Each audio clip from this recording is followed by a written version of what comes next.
So a couple weeks ago, I went to go see Juno Birch with a friend, and I decided to wear a sparkly dress that I have made a couple years ago that has like a feather trim. And some of y'all might actually recognize this dress because I posted a video of how I made it a few months ago, not that long ago. So some of you might recognize this. And when I put it on, I was like, wow, this fits much worse than I remember it fitting. So I was like, okay, I can do better than this. So I then was on a mission to make it fit exactly the way that I wanted it to. So these are the alterations that I did to make this dress actually fit correctly. Okay, so some of you might recognize this dress. I posted a video of how I made it not too long ago, but I actually made this dress over 2 years ago. So my skills have changed a lot since then. I made the pattern for this, but it actually fits so bad. So I'm gonna fix it. So it's too big at the top. It's just like so unbelievably roomy. It does nothing for my body whatsoever. The sleeves are too long. So once you get the feathers in the mix, it's just, I can't really use my hands. So I'm gonna shorten the sleeves, bring the top in, and then you can't see the bottom, but it just hits me at a very awkward length. It hits me right above the knee, which for me, because I'm so short and I have pretty short legs, I mean, I'm only 5'5", so I'm not very tall. And so I either have to have long dresses down to the floor or basically micro mini length, and anything else between that really doesn't look very good on me. So we're going to shorten this, shorten the sleeves, and then bring in the top. And as an added bonus, I want to make this dress again in a different colorway. So I will show you all that later. I'm going to leave that as a surprise. So I have some fabric that I had bought at Joann's, RIP, one of my last visits to go get fabric from there. So I have some fabric that I want to use, and then we're still going to do the feathers. They're on order. They're not here yet, but we'll be recreating this just in a different colorway with a slightly different beaded fabric. But I want to kind of use this to make sure the fit's going to be good. Once this fit is correct on this one, then I can change my pattern, and then when I make the new one, it will fit exactly the way it's supposed to. So let's pin this and figure out how long we want everything to be, and then we can start with the alterations. To kick off the alterations, I started by removing the feather trim. This is super simple, just cutting the individual stitches that I put in before. And then I did decide to shorten both the sleeves and the hem of the dress by about 6 inches. And luckily, the fabric that I used does not fray in any sort of way. So I am just going to cut it, and then I don't have to worry about finishing the edges at all.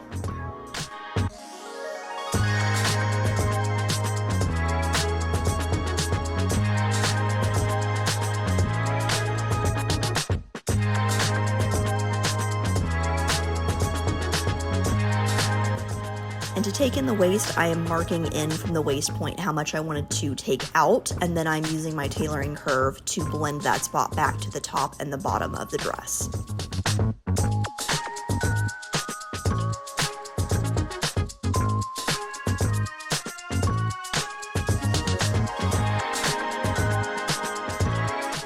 I did opt to hand sew the side seams. This just seemed like the path of least resistance, just because I didn't want to have to re-prep the fabric by breaking the beads. So this was just the simplest way to take care of it.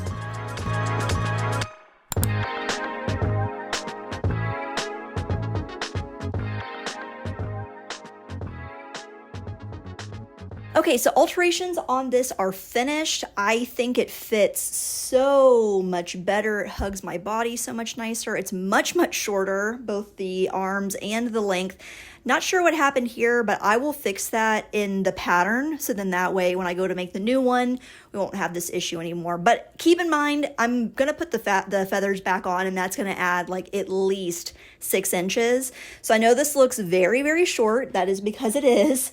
But the feathers add quite a bit of length, and that's the same for the arm also. Like by the time I put the feathers back on, they're gonna be basically grazing my wrist. So it's quite a bit of length that adds. I think that this cuter, shorter length is just gonna be so much more my style and just fit the style of what I was originally going for. So once I finish this, I'll go ahead and I'm gonna fix the pattern and make the base for the new one, and then all I have to do is just wait for the feathers to get here and then sew those on, and that will be done also. So this is where we're at, and then we'll put on the feathers. To reattach the feathers, I started by anchoring the tip of the boa to the back seam of the dress and then used very loose stitches around to just attach it to the bottom. The stitches don't need to be super tight or anything like that. You're just kind of loosely holding it on. The biggest thing is you don't want the thread to hold down the plumes of the ostrich because you want to maintain that fluffiness. So that is one thing you want to take your time on, is just removing out those feathers and just slowly letting the thread go down so you know that you're just getting that inner cord and not changing the plume. Now that the original dress is done, we can move on to the pattern for the new one, and I am essentially just copying all the changes I made to the original dress onto the pattern. So taking in the waist, using my tailor's curve to make that nice and smooth, and then changing the length of the bottom of the dress and the sleeve. Biggest thing here is you want to remember to make the change to the waist on both the front and the back piece of the pattern.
Okay, so I have all my fabric cut. Still don't have the feathers yet, but I kind of spilled the beans on the color story here. So the main fabric's going to be brown, which you have seen, but I haven't told you the color of the feathers yet. So let me know your guesses. I'll give you a hint. It's an extremely quintessential color combination from the early 2000s. So you'll probably be able to get it right off of that hint. So we're still waiting on that. I'm gonna go ahead and prep the beaded fabric. So if you've never worked with beaded fabric before, the way that it works is to sew it.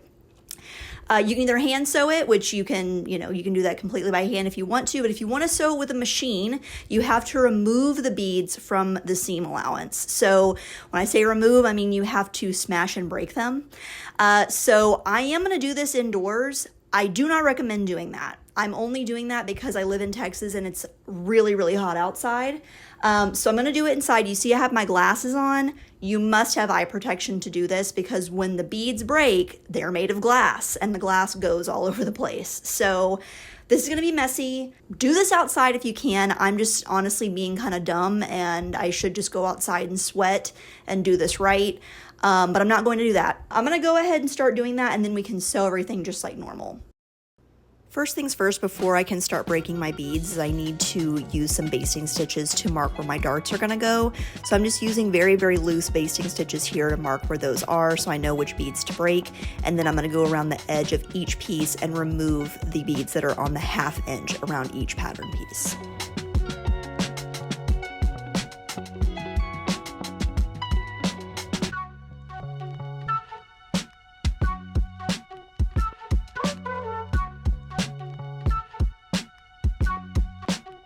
Okay, so fabric is prepped, broke all the beads. Before I start sewing though, I wanted to touch base one more time and just kind of explain how I did this to y'all versus how I've done my prep for my other beaded fabric. So normally I use a hammer when I'm breaking my beads because essentially a bead is like a glass donut, right? It's a tiny little glass donut that's shaped like this.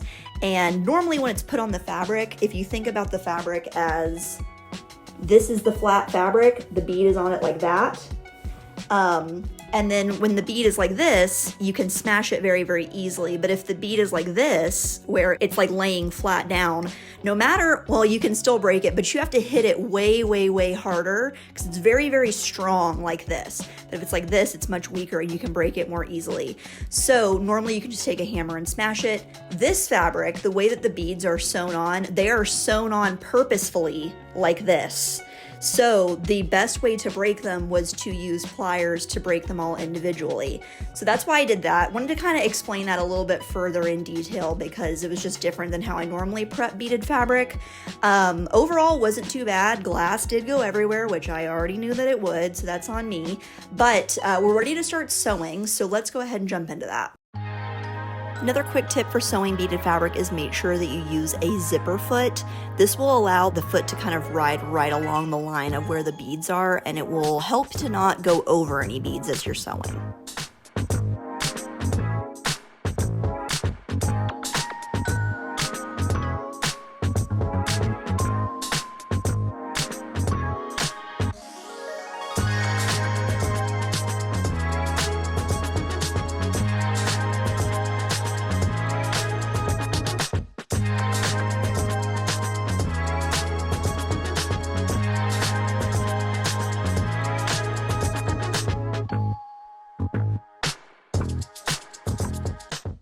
Well, a bit of bad news. So I sewed everything together and I went to go try on the dress to make sure everything looked good, and it is way too small.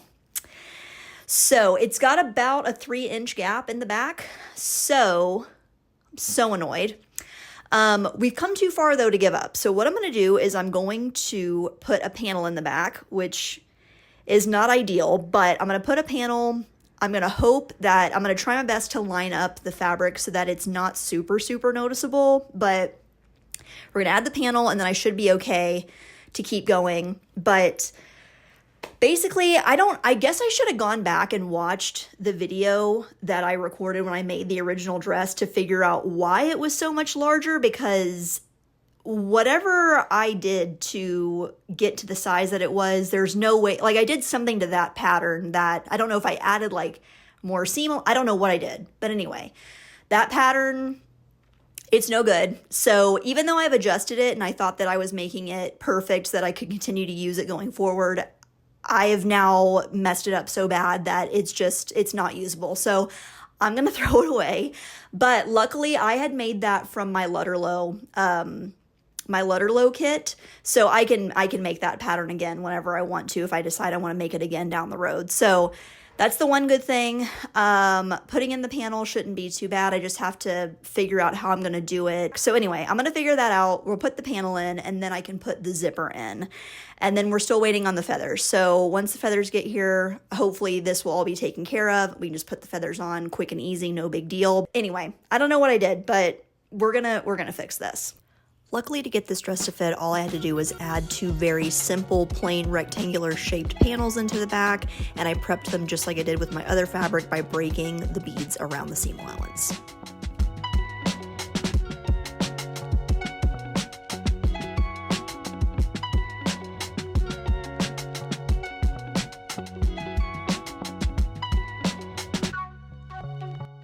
All right, so the base is done. I have the panels in the back. Hopefully you can't even see them. They're pretty well hidden.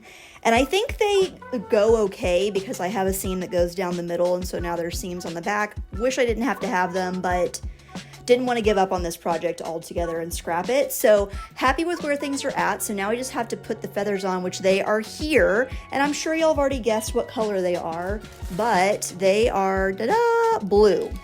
So we're doing brown with blue feathers. I did get 4-ply, and they're still pretty full, but I think I bought 6-ply for the other one. So they're a little bit fuller, but that's okay. These are still gonna be nice and full and plush and nice. So I'm gonna go ahead and attach these and then we are done.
Okay, so now the old dress is altered, the new dress is made. I couldn't be happier with the way that everything is fitting now. Of course, we had the hiccup with the pattern for the new dress, but you know, just gonna take it as a lesson learned. That's kind of how sewing goes, is you just learn new things every time you make something, which is, you know, the whole goal of it. So I'm super, super happy with both dresses. I love them. I just think it's such a huge improvement from how it fit before. And it's crazy how just few small things can make such a big difference. I tell people this all the time when it comes to tailoring. With clothing, you can make such a huge difference by changing something even like half an inch.